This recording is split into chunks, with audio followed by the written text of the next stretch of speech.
president's frustrated. I mean, if you had to go through the 3 years that that the president's had to live through, I think that just is an example of the frustration the president feels. Remember, this all started even before he got elected. This started on July 31st, 2016, when Jim Comey opened the investigation and put the country through 3 years of this false accusation that somehow the president worked with Russia to impact the election.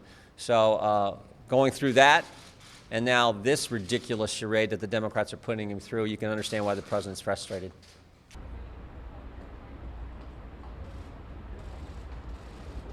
So I thought the president's team laid out what this is really about. This is about the Democrats trying to cancel the guy that 74 million Americans voted for. They've been obsessed with this. The obsession continues, so much so that they're willing to ignore the Constitution, willing to ignore due process, and frankly, willing to ignore the facts. What measure?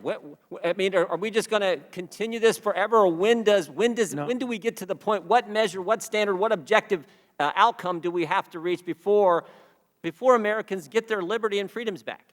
You know, you're indicating liberty and freedom. I look at it as a public health measure to prevent people from dying and going to the hospital. You don't think Americans' liberties have been threatened the last year, Dr. Fauci? They've been assaulted. Their liberties have.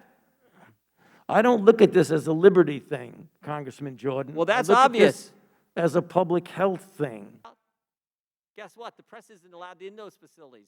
The press is not. The Biden administration will not let the